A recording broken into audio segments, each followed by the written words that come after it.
Hello everyone, welcome to the Oblivara channel. In this video, we'll discuss one of the most shocking political events in Southeast Asia in the 21st century, the 2021 Myanmar Coup.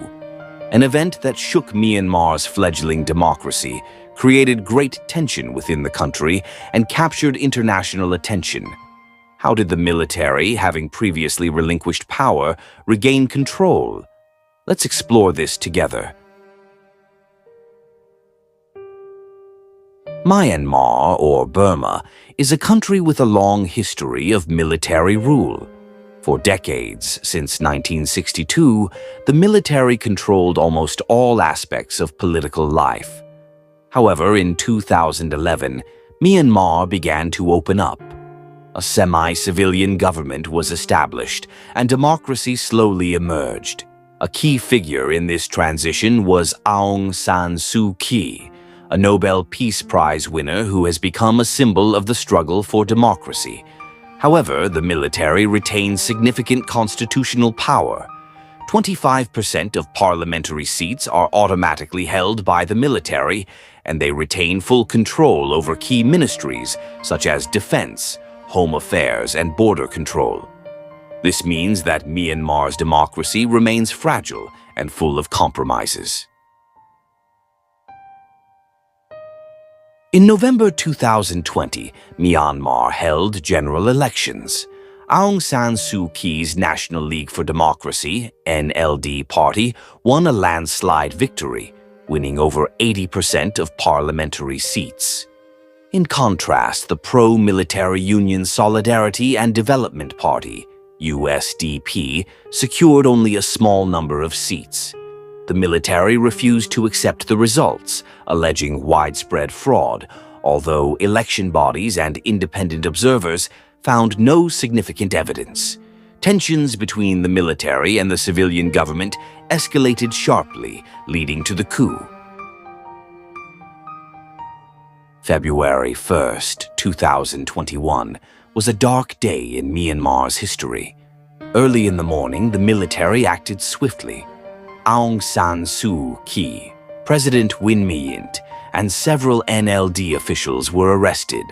Internet and telephone communications were restricted, national television was seized, and martial law was announced. The military declared a year-long state of emergency, claiming to maintain stability and crack down on election fraud. General Min Aung Hlaing, the military commander-in-chief, assumed full power.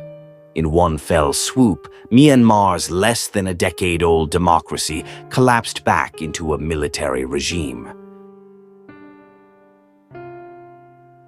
The coup sparked a massive wave of protests. Hundreds of thousands of Myanmar citizens took to the streets, carrying out the civil disobedience movement, CDM.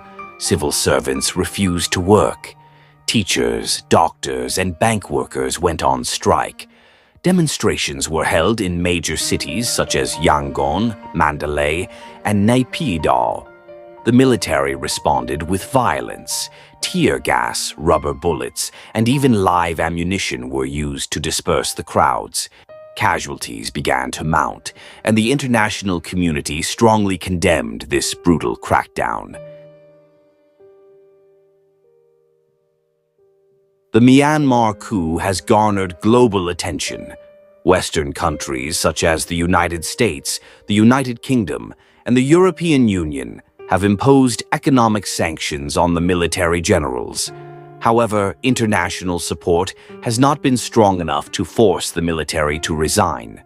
China and Russia, two major powers with strategic interests in Myanmar, have tended to support, or at least not oppose, the coup.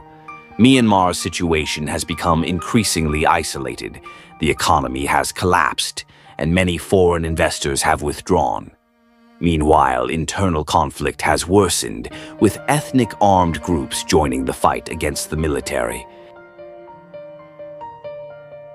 The 2021 Myanmar coup is not only a story of a power struggle, but also of the fragility of democracy in a country with a long history of militarism.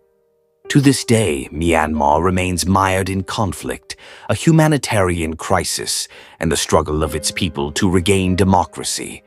The question is, will Myanmar be able to emerge from the military's grip, or will the country continue to spiral into a cycle of coups and violence? What do you think? Please share your thoughts in the comments section. Thank you for watching, and don't forget to like, share, and subscribe for more history and political content.